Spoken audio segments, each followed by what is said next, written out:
Want to welcome everyone to our March 28, 2023 City Council work session. As manager, I see there are a lot of pages on this presentation, so I'm going to turn this over to you as quickly as possible.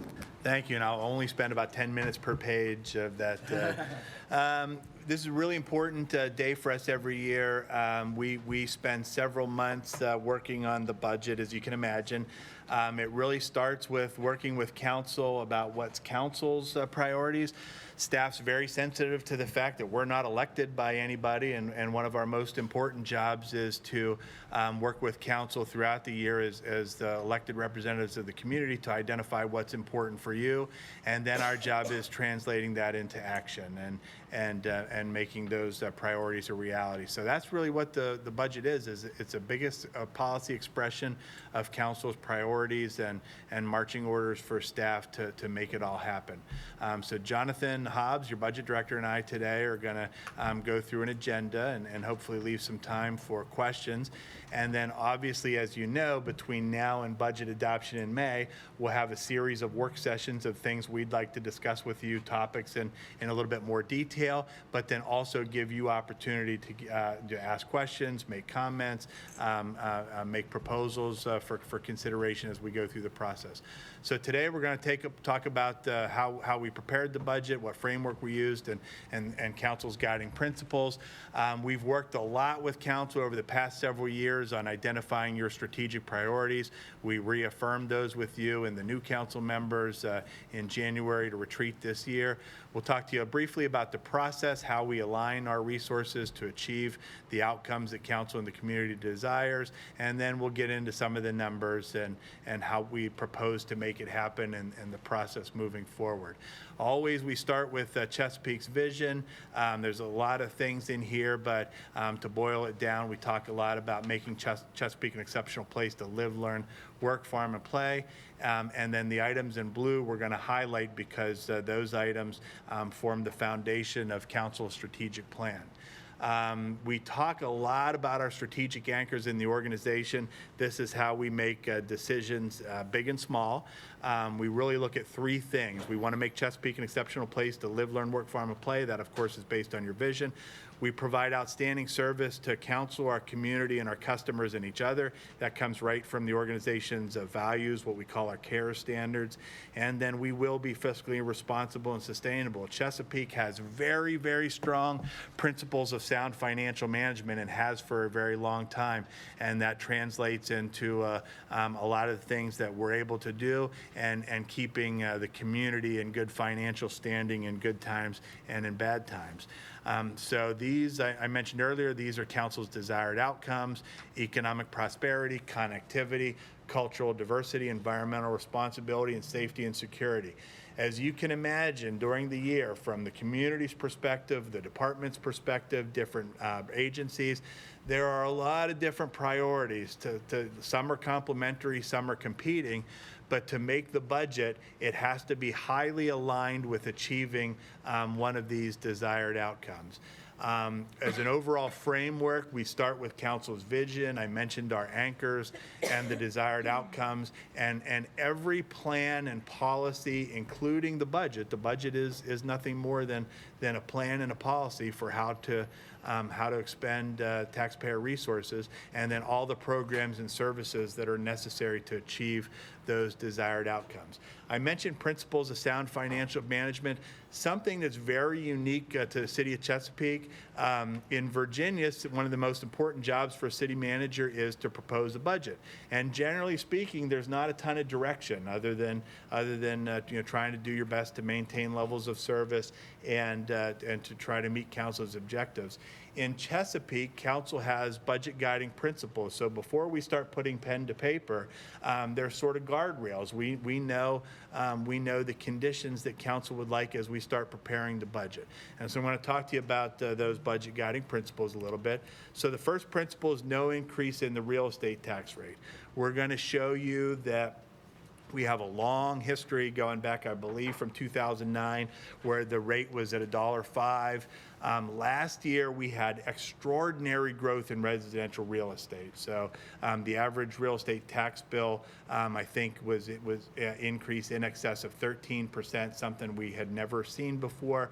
And so last year, council took action to reduce that tax rate to $1.01, with direction that for planning purposes, we reset to $1.05 so that council has an opportunity to view your choices in totality. And that's what we've done for you this year. So we'll talk a little bit about that. Do not add new fees. So budget contains no new fees consistent with council's direction. I'm going to put an asterisk on this, though, and I'll tell you why in a moment. We don't supplant losses in state or federal funds with local funds. This is something that makes us very unique. A lot of jurisdictions, when they start a new program or service, it takes on a life of its own, and regardless of funding source, it kind of lasts in perpetuity. In Chesapeake, when we start a new program or service, especially when we're relying on federal or state money, grant monies to do that program or service, if that money goes away, we only continue the program if Chesapeake City Council makes a purposeful choice to continue that program.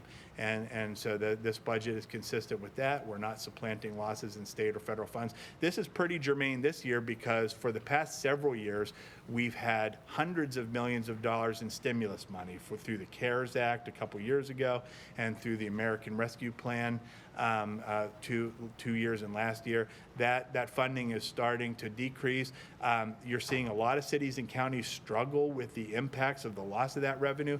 Chesapeake is not struggling because we never came to rely on it for ongoing expenditures. We largely built infrastructure consistent with council's priorities, and I think that was a very wise move on council's behalf.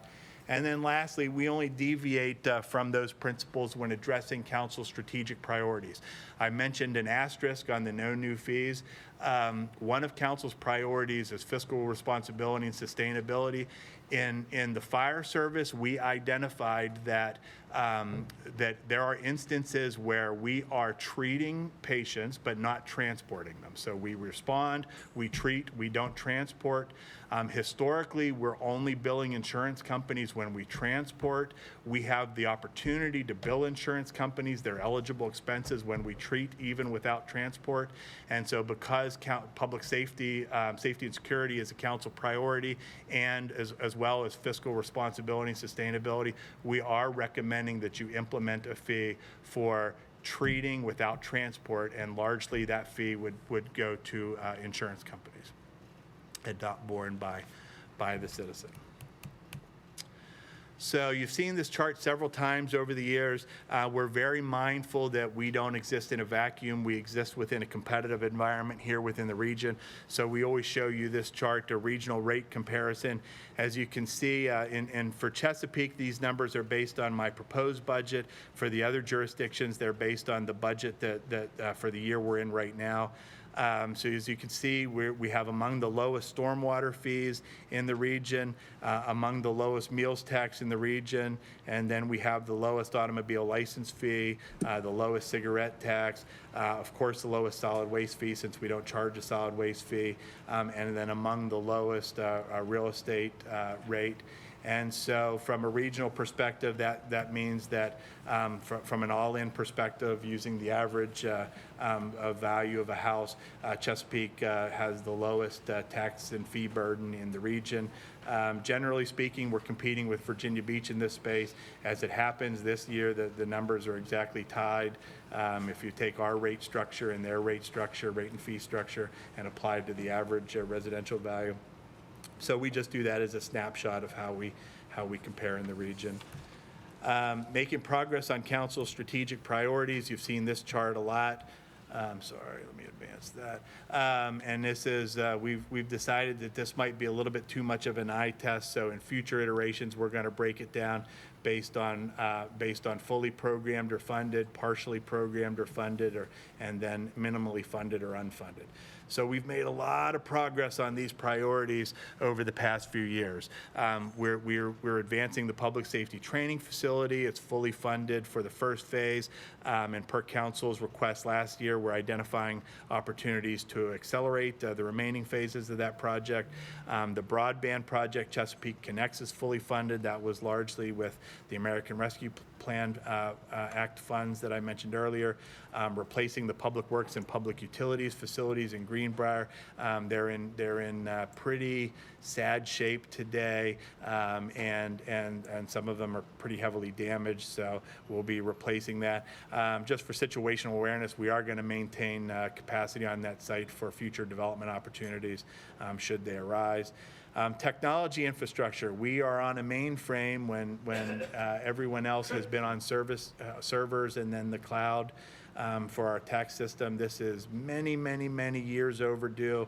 We have a very inflexible and unresponsive tax system, and so this modernization will be very, very good for the community to make sure that we can be responsive to their needs of the taxpayers as they interact with the Treasurer's Office in particular.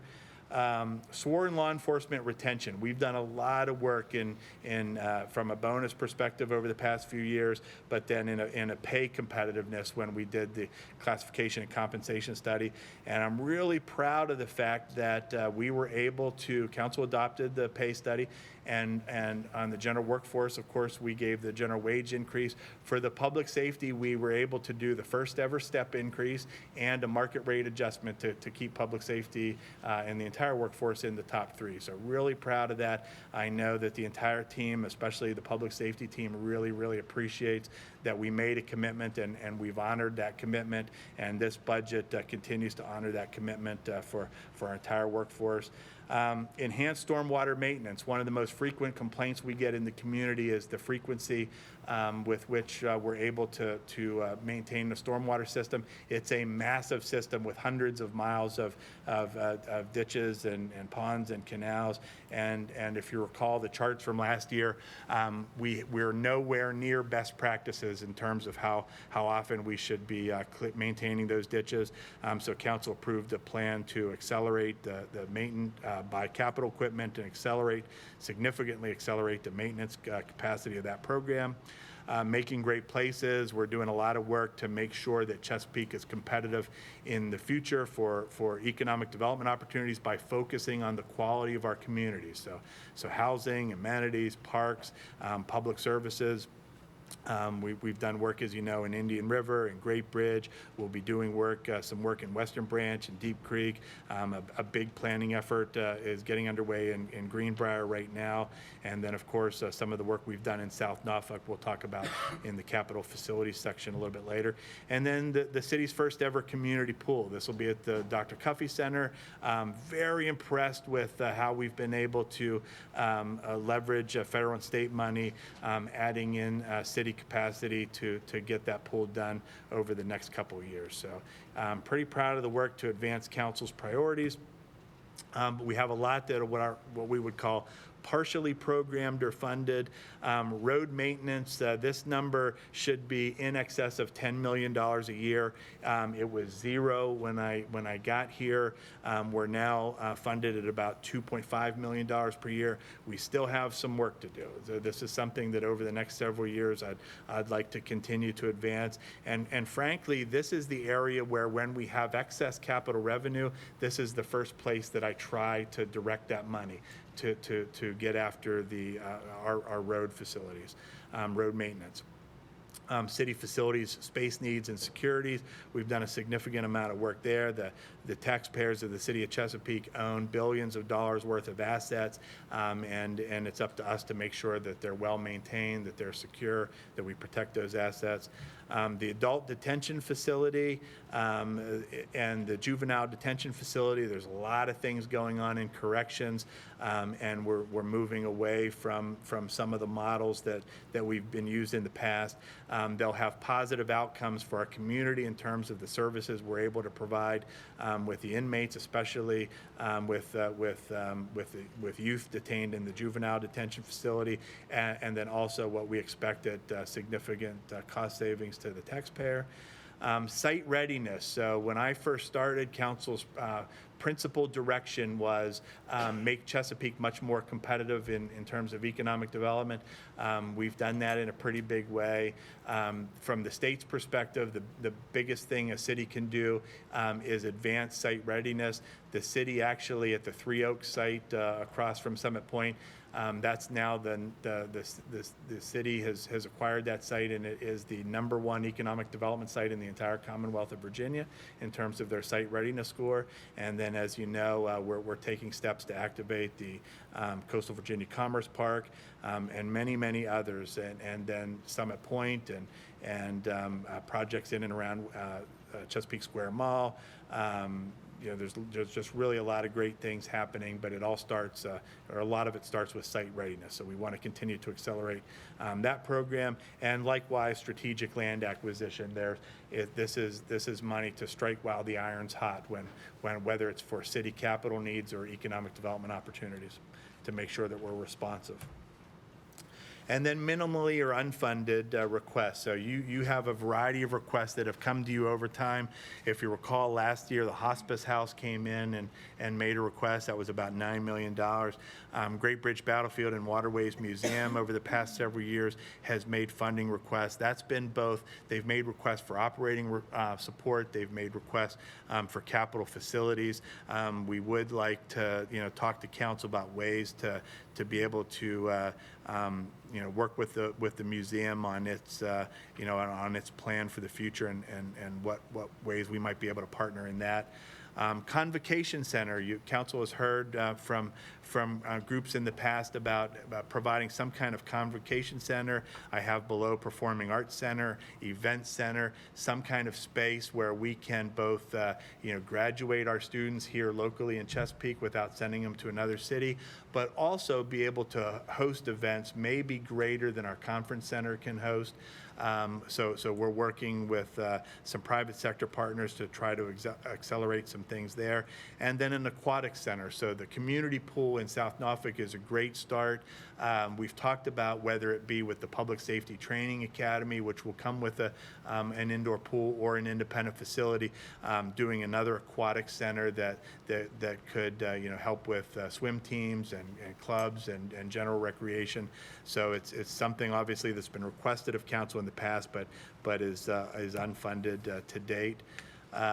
So I just wanted to put those on the radar screen so that you know that we continue to keep this parking lot of projects as council identifies priorities, and to be a reminder to everyone that we will never, nor does anybody, but we'll never have the resources to address all priorities, which is why this process and other processes throughout the year are designed to make sure that we're crystal clear on what council's priorities are, and to try to accomplish them through the budget process. You've seen this chart before. One of the ways that we make it all happen is going through a stop, start, continue exercise. Before we look for any new resources from the taxpayers or the ratepayers, we go through the entire organization every year and find out, are there things we should stop doing? Are there programs or services that are less important than we're doing now than things we could be doing in the future? And then we take a purposeful look at things we should be continuing. I mentioned earlier, if funding goes away from the federal or state government, we continue stopping those programs. And then only after that evaluation do we look at new programs or services that we should start. So we just wanted to give you some examples of things that we've chosen to stop. Throughout the year, we take a really hard look at vacant positions, and so we've either redeployed or eliminated many vacant positions across the city, some in Parks, Recreation, and Tourism, some in Human Services, some in the Real Estate Assessor's Office, and some in the Treasurer's Office. If you recall, last year, City Council was successful in eliminating the charter reserve requirement from the state budget. The city has very healthy reserves, and by policy, you set aside 10% of general revenues. By practice, we set aside another 2% as part of those principles of sound financial management. The General Assembly had imposed another 6% on top of that on the city of Chesapeake, which was really unique to the city. And so we were collecting a lot of money from the taxpayers without any intent on spending it, and way in excess of what we needed for healthy reserves. So this was, I think, a very good choice for council, and we appreciate the General Assembly action. And then we eliminated the use of vacancy savings to balance the budget. Again, that's moving towards another principle of sound financial management. I'm not going to talk about the charter reserve too much, because this is going to be the subject of a future work session prior to budget adoption. But I mentioned our policy and practice puts us at 12% reserve level. Prior to that, we had been 18% with the 6% charter reserve. And so 12% is what we're budgeted for today. If you felt like 12% was too low and wanted to bump that up a little bit, each 1% increment of money that we would set aside in reserves has an annual ongoing cost. And so this is a snapshot of what we would have to add to the budget for each percent if you wanted to add on to that 12% reserve level. And again, we'll talk about this in a future work session. Additional things we're stopping doing. We have several dedications in the budget that go to specific sources. So for example, from the cigarette tax, we have 5 cents that goes to the economic development, to EDIP. We have 9 cents that goes to EMS and a public health initiative, and 6 cents to Healthy Chesapeake. Late automobile license fees, we have $7 of the total $10 fee goes to the treasurer, that's set aside in a technology replacement fund that's grown to, I think, in excess of $4 million, that fund. Although, you know, we'll talk about that later, in a later slide. So I just want to say on the Healthy Chesapeake, EDIP, and EMS Public Health, it's not that we intend to stop funding the programs. We want to decouple it from a declining revenue source. So if council decides it's a priority, we'll find a way to fund it. But right now, our economic development programs and our Healthy Chesapeake initiatives and some of our EMS programs, public health programs, they're tied to a declining revenue source that, you know, we promote people, you know, anti-smoking campaigns. It's going to continue to have a declining revenue source. And so we just need to, you know, figure out what levels we want to fund these programs in the future, and how we would do that. There's that slide, I'm sorry. And then things we decided to start doing. So council has approved a capital project for new satellite maintenance facility. That facility construction is underway. Staffing that new facility is included in this budget. Police emergency vehicle storage. You're going to hear about this vehicles a few times over the next couple of months. Vehicles are actually very hard to acquire right now. So we have entire contracts for public safety vehicles, general fleet vehicles, that we've had a contract for a year, and the contract will get canceled at the 11th hour, and then a new price is set, and it's take it or leave it. And it's not just Chesapeake, it's everybody.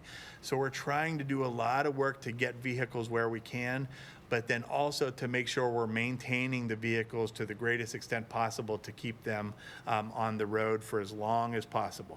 We have a lot of very expensive public safety vehicles that are left outside. They're not in a storage facility, so we'd like to build a storage facility to protect those assets, and you'll hear more about vehicles in the coming months.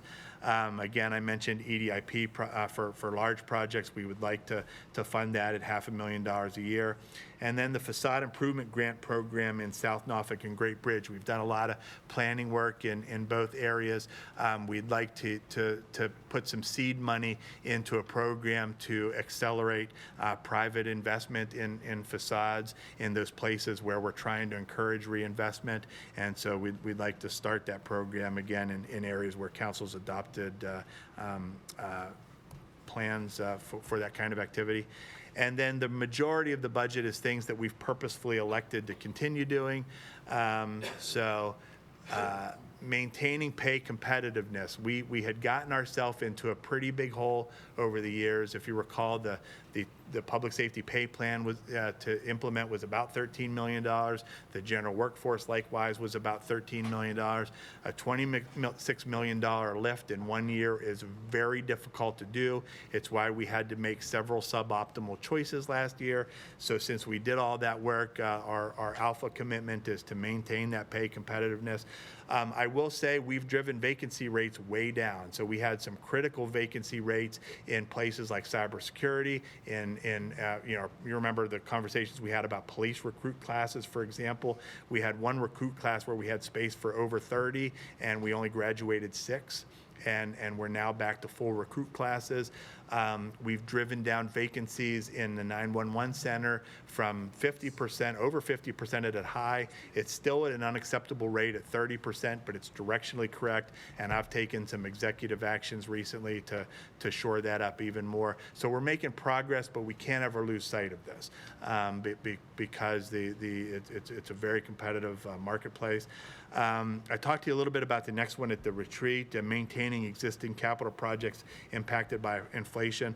All told, over the budget, there's in excess of $100 million of inflationary impacts. I think it's fair to say this is a hyperinflationary environment. Fortunately, we haven't stuck our head in the sand. We started talking to you about this 2 years ago. We accelerated those conversations and the planning for this last year, so we're very, very well positioned to absorb that impact this year with minimal disruption. But I do make mention of it because it's a pretty significant cost driver, and this is a huge issue in jurisdictions that haven't carefully planned for this kind of event. And then, as always, we continue to monitor fees to make sure that we maintain competitiveness, and those are just a few that we're looking at to make sure that we have adequate cost recovery, to make sure we're providing the kind of services that the community deserves. And then what didn't get funded? As I mentioned earlier, there's never enough resources to fully fund an operation this size.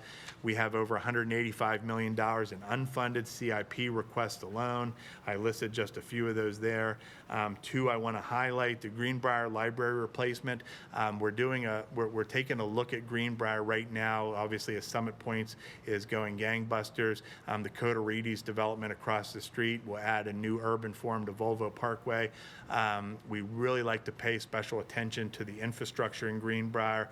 That's not just roads and things like that, but it's also our libraries, our public safety facilities, and others to really continue to invest as that corridor grows and matures. And then in the operating budget, there's in excess of $12 million of unfunded requests. One of the ones I'd really like to keep on the radar screen over the next couple of years is a Medic 6 unit, which is almost $800,000 to staff that up. And then vehicle replacements. We are, in any given year, I worry about catastrophe in the vehicle market, so we continue to try to be aggressive as we procure new vehicles. But it's a really incredible environment right now, and so we just have to be poised to strike when we can get access to vehicles. So achieving council's desired outcomes, how do we get that done? We've added funding to maintain our position in the top 3 within the region from an employee competitiveness perspective. So $10.9 million in employee salaries and additional $3 million benefits. We talked a lot about the pay plan, didn't talk so much about the benefits. That was the second part of that study, but we've added capacity to make sure that we're very competitive there. And fortunately, we are very competitive, so the lift wasn't as big as I had feared there. Economic prosperity, anchoring back to council's strategic anchors. We've added funding for site readiness improvements. We've added funding for workforce development, and we've added funding for economic revitalization, including a project to activate a public space on Liberty Street and 22nd Street that we'll have a chance to talk to you about over the coming weeks. Connectivity, at Council's retreat, one of the things that you asked for was to do a better job making the community aware of programs and services that the city offers. And so improving our stakeholder engagement is something that's addressed in the budget. So our public communications through the budget process itself, which we're going to show you in a moment, resources in the customer contact center. But connectivity is not just engagement, it's also physical connectivity. including sidewalks. It's been a hallmark of my tenure that I've tried to really work on the team to invest in sidewalks, both through the budget process, but also through the development and review process. It's something that we've talked about with council in retreats in the past, and we've started to see coming to fruition in rezoning applications, is holding the developers' feet to the fire when it comes to amenities. So if a community gets built without sidewalks and it's up to the city to come back in and retrofit after the fact, the cost is astronomical and almost cost prohibitive. So we're working this from a two-pronged approach, and then increasing broadband capacity. As I mentioned, the Chesapeake Connects project remains fully funded. Cultural diversity. We've done a lot of work in the organization to try to make sure that the workforce looks like the community that we serve. I'm very proud of some of the leadership development activities that we've done and will continue to doing. We're starting a new internship program. I know you know this, but I'm the beneficiary of the city's internship program. I started as an intern in the planning department. It's a great way to grow employees, especially people that we can get coming right out of high school and into local colleges, and we want to expand we've had a lot of atrophy in this program, and I want to reinvigorate that program for future generations. Additional funding for Cornland School. There's very few resources for new projects in the budget, especially when it comes to staff, but this is such a high priority project for the city and will be such a cornerstone, really a gem for the entire city and the region, that we're starting the process to program and accelerate the construction of the project, and then from an operations perspective, getting the staff on board so that we can operate the facility and program the facility. That's actually among the only new staff that are included in my proposed budget. Environmental responsibility, I mentioned stormwater. This remains a huge project for us, program for us to improve the capacity of our system. We've identified, this one kind of crosses transportation and environmental responsibility, but we have areas of rural roads that are subject to repetitive flooding, and it's actually causing crop loss in certain instances, so we'd like to address that. Environmentally friendly fire suppression. Some of the foams and chemical we use are not particularly environmentally sensitive. We've identified products that are actually as good or superior from a firefighting perspective and much more environmentally friendly, and we'd like to deploy those resources. And then as the community and really the world at large gets more heavily invested in electric vehicles, making sure we have the capacity to put those fires out as they'll inevitably arise. Safety and security, we want to continue maintaining low response times by adding resources and equipment in the right places. We want to enhance our cybersecurity measures. We've done a lot of work on this. Our program was in its infancy a couple years ago. We've advanced this pretty significantly, and investing in school safety. So schools, we talked to you about this in the joint meeting with the school board, lots of safety needs in the schools. Vestibules is one of many. I'm sure we'll have conversations about this, but we have capacity to invest in our school safety, and so that's in a nutshell how we intend to address council's priorities. And with that, I'll turn it over to Jonathan to talk in a little more fine-grained nature about the actual numbers that you'll find in the budget. Yeah, so Chris gets the exciting stuff and I get the numbers. I guess that's the burden of the budget director. So first, we want to walk you through some of the expenditure numbers related to the budget.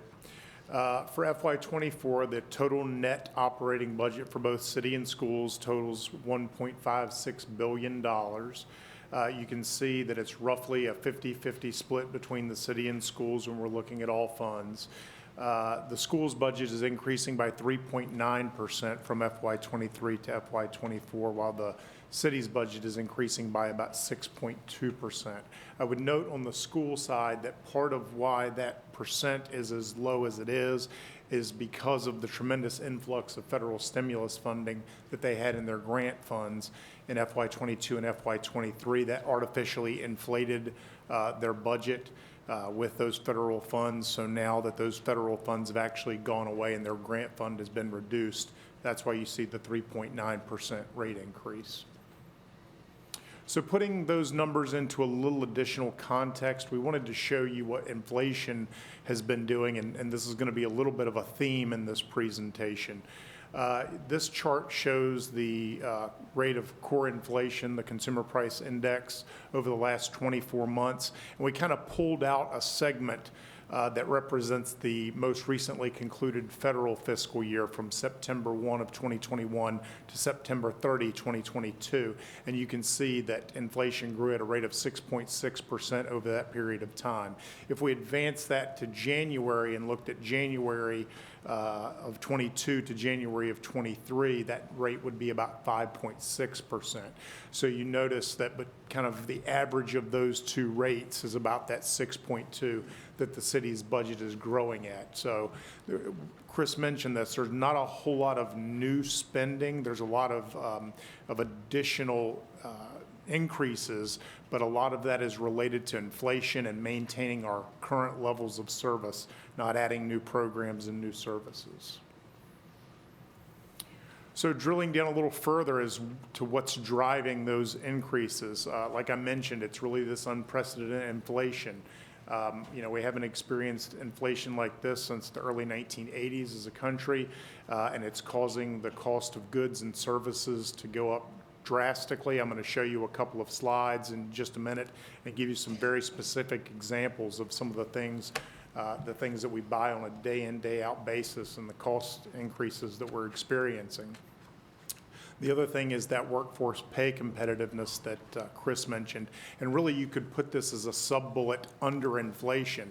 There seems to be a vicious cycle of the cost of goods and services go up, that employees demand additional wages, and in order to keep employees, wages rise, and then that causes the cost of those goods to escalate even further with the cost of manpower. So it's really could be considered a sub-bullet under that inflation.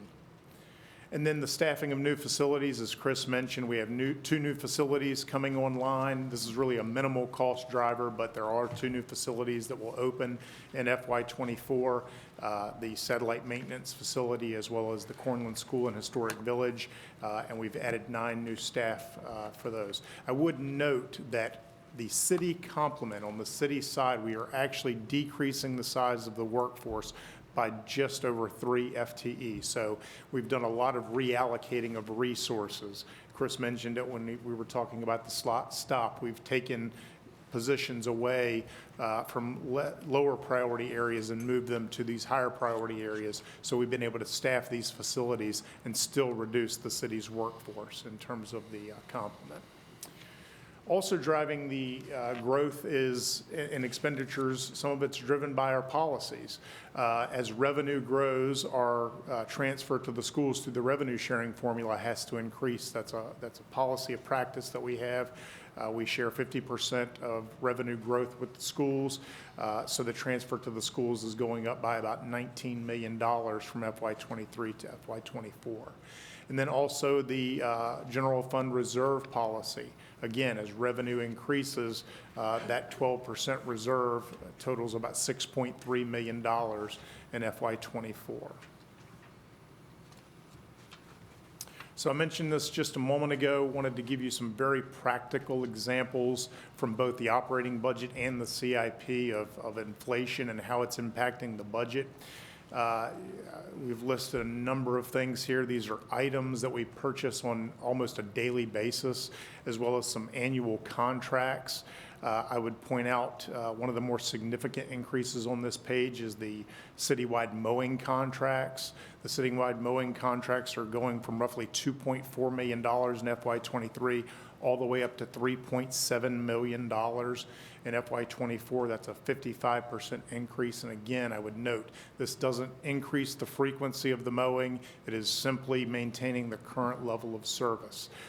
Again, those labor costs are escalating. The cost of fuel has escalated, so it makes that contract just that much more expensive. Some other items on here, body armor for the police department, personal protective equipment for the fire department also increasing by double digits. So again, just wanted to show you a couple of examples from the operating budget. Moving over to the CIP, we have a very similar experience, just on a larger scale. Again, projects from all 9 sections of the CIP are increasing in cost. Again, not to expand the scope of the project or to do anything additional, but simply to maintain the existing scope. The very first project on the list is the George Washington Highway Widening Project. Last year, the estimated project cost was $36 million, and for FY24, that's now increased to over $47 million, a 32.8% increase. So again, you see these significant increases in cost, and again, it's not isolated to one particular area. It's not just construction or transportation. It's IT, it's public safety. It's pervasive throughout the entire program. So switching over to the schools and what's driving growth in their budget, similar to the city, they're trying to remain competitive in their wage and benefit structure. So, and all these figures that I'm providing to you for schools are based on the superintendent's proposed budget. That budget increases salary and benefit costs by about $31 million for the schools from FY22 to FY23. It will raise the starting teacher pay to over $53,000 per year. And then they're adding about 83 new positions to their complement. And you can see at the bottom of the slide some of the positions that would be added if those 83 positions were approved. I already mentioned this earlier, but this is kind of a historical look at the amount budgeted for the contribution to the schools to the revenue sharing formula. As you can see, there's a 7.8% increase from FY23 to FY24. Again, in terms of dollars, that's about $19.4 million based on the revenue sharing formula. Looking at the total school operating budget, all funds, the total school operating budget proposed for FY24 is $756.4 million. The funds that are really increasing for FY24 are their operating fund, which is kind of analogous to the city's general fund, as well as their nutrition fund. As I mentioned, the grants fund is actually decreasing from about $116 million in FY23 down to $98 million in FY24. And then really the rest of their funds are pretty stable when looking year over year in terms of the amount budgeted. So now we wanted to show you a couple of different looks at the first look is going to be the total operating budget by expenditure category, and this is just looking at the city side. As you can see from this particular pie chart, the vast majority of expenditures are for personnel in the city budget. As you can imagine, we are very personnel heavy. A lot of positions throughout the organization. And then the second largest segment is general expenses, and I take you back to that previous slide on inflation. These are really a lot of the costs that can be heavily influenced by the impacts of inflation. So the fact that that's the second largest proportion means that we are susceptible to those rising costs. And then the third largest section here is our contribution to fund balance. Would just remind council that that is mostly made up of the contribution to the city lockbox, the contribution to the school lockbox, as well as the 12% policy reserve that's making up that roughly $93 million that we are contributing to fund balance. Now we want to take a more functional look at the budget, and this isn't the total budget, this is just looking at the general fund. So you won't see public utilities, you won't see CTS, the Chesapeake Transportation System, you won't see stormwater here. Those are enterprise funds. This is just looking at the city's main operating fund. And what you'll notice is about 40% of the main operating fund is a contribution to the schools. And then the second largest proportion is for public safety. That's our police department, fire department, and sheriff's office. You add the two of those together, that makes up about 70% of the total budget, with the remaining departments and functional areas getting about 30% of the total general fund dollar. So now we'll move over to revenue. Looking at revenue by source, and again, we go back to the higher level view of city and schools, all funds. You'll see here that the general property tax makes up about 31% of the total budget, with state revenue coming in just behind the general property taxes at 30%. Those general property taxes are mainly comprised of the real estate tax and the personal property tax, which are our two largest sources of revenue. I would also point out that while there is significant state funding to the budget, the vast majority of that does go to the school system. It does not come to the city. So I just wanted to point that out.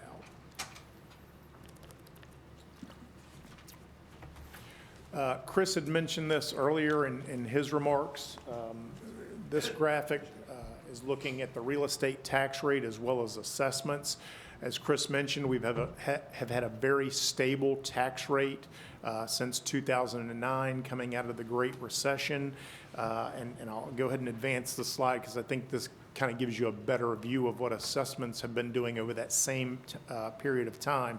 As you can see, we've had years where we've had assessment growth, and we've also had a couple of years coming out of the Great Recession where we actually experienced declines in assessment. But throughout all those years, the tax rate remained stable at $1.05.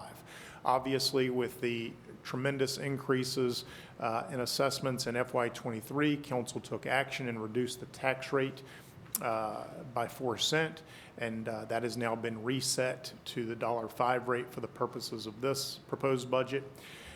You can see that assessments are growing by 8.8% for FY24. A big part of the assessment growth in FY23 was related to historically low interest rates. I think we all have friends or relatives or people that we know that were attempting to sell their home or attempting to buy a home over the last 18 months. And oftentimes there would be multiple people bidding. The home would end up selling for over asking price, and that has a direct impact on these assessments. So that was a substantial reason for the increase in FY23. It remains elevated in FY24. However, interest rates are increasing as the Fed is attempting to quell inflation. And I think, I'm not in the prediction business, but if I were, I think that this black line in the next year or two will move much more closely down to that maroon line and get us back in line with historical norms. So we'll see if that comes true, and I'll hopefully be here next year and we'll talk about it. Looking at real estate tax revenue that is derived from those assessments, you see on this slide the 14% increase from FY23. Again, I would remind you that that is partially due to that reset of the rate. For FY23, the amount of revenue was based on the $1 rate, and now that we have reset that rate to $1.05, there's that 14% increase. Now I wanted to look at the dedications of the real estate tax. Over the years, City Council has dedicated portions of the real estate tax for a number of purposes, and I just would remind you that this particular slide is only looking at the $1.04 rate. The total rate is $1.05. This excludes the penny that goes to mosquito control. So for the $1.04 rate, you see that the two most substantial dedications are for the city's two TIFs, for South Norfolk and Greenbrier. And then we also have the penny that goes to the school lot box. And then we also have a penny that used to go to the city lot box. However, in FY23, as part of option 2 to fund the public safety pay plan, City Council redirected that 1 penny to the operating budget to implement option 2. So this is an interesting slide. This is personal property tax revenue, and I want to make absolutely sure a lot of the discussion on this slide is going to be centered around vehicles. However, the personal property tax base includes more than vehicles. However, vehicles do make up about 75 to 80% of the total personal property base. So what you can see here is, like I was talking about with real estate tax assessments, they're trying to start coming back down to that normal growth rate. That's a much more stable market. The vehicle market is much more volatile. And you can see that we've had this almost rapid return to normal. In fact, we put a trend line on this graph so that you could see that, had we never had the pandemic and we never had many of the supply chain issues that we experienced causing vehicle values to increase, we would probably be right where we are today. But the pandemic did happen, and we did have those supply chain disruptions, and we did have the economic forces of supply and demand at work. So assessments grew considerably in FY22. City Council took action and reduced assessments in FY22. We anticipated assessments to remain high in FY23 based on the information that we've received from the Commissioner of the Revenue's Office. We actually think, and these numbers are budgeted. I just want to make sure I point that out. These are not actuals. These are the budgeted personal property tax revenue numbers. We actually anticipate for FY23 that we will under-realize personal property tax revenue by about $2 million. So you can see that we're anticipating a 17.2% decrease in personal property tax revenue from FY23 to FY24. Moving to general sales tax revenue. Again, this is a revenue source that's been growing at a substantial rate, and part of that is also related to inflation. This is a percentage-based tax, so as the cost of goods increases, we all know we go to the grocery store, we go to the hardware store, things are getting more expensive. So with this being a rate-based tax, as the cost of the item goes up, the tax that must be collected for that item also increases. So that's why we're anticipating a 10.4% increase from FY23 to FY24. Another tax that's being influenced by very similar factors is the meal tax. The cost of food has increased. So you see here that we are anticipating a 21.5% increase. I know that seems rather substantial. Part of that increase is that we're trying to play catch up. We had actually under budgeted or overperformed our meals tax revenue in FY22 by a substantial amount. So we've had to increase that budget to try to catch up with what revenue is actually doing. The other thing I would point out is in FY23, the City Council did approve a rate increase, again, related to Option 2 and the funding of the Public Safety Pay Plan, and that was a 0.5% increase, bringing our rate to 6%. So I showed you earlier kind of this same slide looking at all funds. Now we're going to drill down into the general fund, and I want you to note the change in the proportion of the general property tax. When I showed you this slide earlier, when it was looking at all funds, it was about 31% of the total was made up of the general property tax. When looking at just the general fund, that number escalates to 57.2%. Again, that's your real estate tax and your personal property taxes mainly. And then if you look at the top three sources of revenue to the general fund, they make up over 90% of that total. So the general fund is very heavily reliant on real estate and personal property taxes. So as they go, so goes the general fund. Now going back to the schools and looking at revenue by source for the school operating fund. Again, this is just their operating fund, not their total budget. You see that the two largest sources of revenue are from the city's revenue sharing formula and the state. The state contributes about 44.8% of their total proposed budget, while the city, through the revenue sharing formula, is contributing about 44.1%. Again, that makes up about 90%. So again, the schools are heavily reliant on the contribution from us through the revenue sharing formula as well as the state.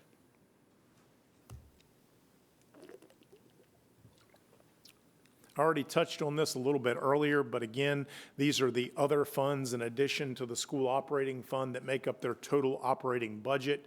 Again, a lot of these funds are relatively stagnant in terms of growth from FY23 to FY24. The major changes are in the grants fund that I mentioned earlier. It's decreasing. The school nutrition fund is going up by about $3 million. And in total, the other operating funds are $182.8 million for FY24. Moving quickly to the CIP, and we just have a few slides here. First is the total 5-year program by CIP category. The CIP has 9 categories, or as we refer to them, sections. The first year, FY24, you will hear us refer to as the capital budget. That is the only year of the CIP that is actually appropriated. The remaining 4 years of the program are for planning purposes, and when we come to council on May 9th, we will only be asking you to appropriate the first year. FY24 proposed budget in the CIP is $556.7 million, with the largest single section being public utilities. And the total program over the 5-year plan is anticipated to be over $1 billion, as you can see from the slide. Looking at that same information just in a pie chart, again, as I mentioned, public utilities is the largest section of the FY24 to FY28 CIP. The second largest section is education at 18%, with the third largest section being the transportation section at 17%. And you'll note there's a number of sections that fall into this 2 to 4% range that include economic development, information technology, parks, recreation, and tourism, public safety, as well as the stormwater section of the CIP. And then looking at the sources of revenue that balance the appropriations in the CIP, not surprisingly, our single largest source, correlating with public utilities being the largest source, expenditure side, the largest revenue this year is going to be utility fund revenue bonds. I would also point out that Chris mentioned this earlier, the heavy influx of stimulus funds. We will be appropriating the last $7.6 million of our $78 million of ARPA funds in FY24. We had not been able to appropriate these funds up until this point. The federal government actually has a formula that they put out. We're doing a concept known as revenue replacement. Basically, they give us this formula, and we have to demonstrate that we've lost the $78 million in revenue so that we can reimburse ourselves through this revenue loss calculation. So for FY24, we've finally reached that $78 million threshold, which means we can appropriate the final $7.6 million in FY24. So Chris kind of touched on this briefly. We do have a new position that's in the proposed budget for the budget office, so I'm gonna brag on us for just a second, but I think this is a really neat initiative that we're launching with the proposal of the FY24 budget, and it's called Open Book. So I know all of you received your 400-page documents, and I know all of you this weekend were very busy reading all 800 pages once, if not twice. But if you would have wanted an alternative to sitting there and reading all 800 pages, Open Book probably would have been your preferred source. This is an online portal that is through our budgeting software, Questica, and that new position is going to be one of the responsibilities will be to maintain this site. So I'm just going to show you a couple of slides, and these aren't live or active, so I can't drill down. But if they were, when you go into the portal, you'll be able to click on these bars that you see here. For example, the general fund, you would be able to click on the general fund, and it would show you a breakdown of the various departments that are funded by the general fund. And then you could click on a department and drill even deeper, look at the programs that make up that department, and then drill even deeper and look at some of the specific categories of expenditure that department has. And then we also, that's on the operating budget side, you can look at revenues, you can look at expenditures. And then hopefully council will recall a couple of years ago, my very first presentation, we launched a new CIP mapping tool. We've kind of refreshed that mapping tool, and it was in ArcGIS. We've migrated it over to Questica so it can all be captured in this one portal. and it is integrated with our budgeting software. It's integrated with the book. So whatever information you can get out of the book, you can also get from this mapping tool. The interesting thing here is if you wanted to just drill down to one particular section, if you're very interested in public safety, you could look specifically at public safety projects. If you're interested in a particular geographic area of the city, you can, scroll or kind of pan through the map and look at particular areas of the city. And again, it will give you all the same information that you can find in the document. Something else that we hope to do in the future is add pictures and add video, do something called spotlights, where we spotlight particular programs that are being performed by city employees and their impacts on the community. So this is kind of our baseline with this transparency initiative, but we think that this is a really neat alternative to those 400-page documents that we all cherish each and every year. So this will give citizens hopefully a different way to look at the budget and explore the data in the budget. So with that, Mr. Mayor, I'm going to turn it back over to Chris. And rolling really quickly to the end, so we always close with a scorecard. We fully funded many of council's highest priorities. We're advancing several others. I'll continue to highlight the road maintenance when we have available funding. That's from my priority perspective, an area that I'd like to continue to do more in. Other budgetary considerations, the budget does include almost $700,000 of funding for community partners. You can see those on page 357 of the draft budget. But there are many unfunded requests from nonprofits. So you've heard some of these throughout the year. Senior Services of Southeastern Virginia had made a proposal. Southeast 4-H made a proposal. Tidewater Community College has made a request that we weren't able to fund. Chesapeake Land Bank Authority, actually, for the second year in a row, they did not submit a budget request in time to make the budget. However, they do have a new executive director who did submit a request, and unless directed otherwise, I would like to work on the budget between now and adoption to find some resources to add back into the city budget for the Land Bank Authority and work with them moving forward. And then Chesapeake Jubilee, I have some initial conversations.